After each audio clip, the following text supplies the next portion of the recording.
अजितदादाची राग पण शांत झाली नाही, इतक्या लवकर ह्या घडामोडी होतील असं वाटलं नाही। परंतु सर्वस्वी पवार कुटुंब हे अशा दुःखक्षणी एकत्र येतं, एकत्र बसतात आणि एकत्र निर्णय घेतात। आणि मागच्या काही महिन्यापासून जर आपण पाहिलं असेल तर दादांची सुद्धा मानसिकता हीच आहे की दोन्ही पक्षांनी एकत्रित येऊन निर्णय घ्यावेत आणि तशा प्रकारची अनुभव आपण महापालिकेत आणि जिल्हा परिषद आपण घेत आहोत। आणि म्हणून पवार साहेबांच्या संपूर्ण कुटुंबाने आणि पक्षाच्या लोकांनी बसून सुमित्रा ताईचा निर्णय घ्यायचा किंवा आणखी कोणाचा हा सर्वस्वी अधिकार या परिवाराचा आहे। आणि मला वाटतं परिवार योग्य तो निर्णय घेईल। आमच्या सारख्याने त्यांच्या परिवाराच्या मध्ये किंवा पक्षामध्ये तोंड खुपसण्याची गरज नाही आणि म्हणून योग्य ते निर्णय त्या ठिकाणी ते घेतील।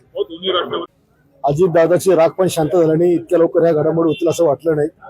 परंतु सर्वस्वी पवार कुटुंब हे अशा दुःखक्षणी एकत्र येतं, एकत्र बसतात आणि एकत्र निर्णय घेतात। आणि मागच्या काही महिन्यापासून जर आपण पाहिलं असेल तर दादांची सुद्धा मानसिकता हीच आहे की दोन्ही पक्षांनी एकत्रित येऊन निर्णय घ्यावेत आणि तशा प्रकारची अनुभव आपण महापालिकेत आणि जिल्हा परिषद आपण घेत आहोत। आणि म्हणून पवार साहेबांच्या संपूर्ण कुटुंबाने आणि पक्षाच्या लोकांनी बसून सुमित्रा ताईचा निर्णय घ्यायचा किंवा आणखी कोणाचा हा सर्वस्वी अधिकार या परिवाराचा आहे। आणि मला वाटतं परिवार योग्य तो निर्णय घेईल। आमच्या सारख्याने त्यांच्या परिवाराच्या मध्ये किंवा पक्षामध्ये तोंड खुपसण्याची गरज नाही आणि म्हणून योग्य ते निर्णय त्या ठिकाणी ते घेतील।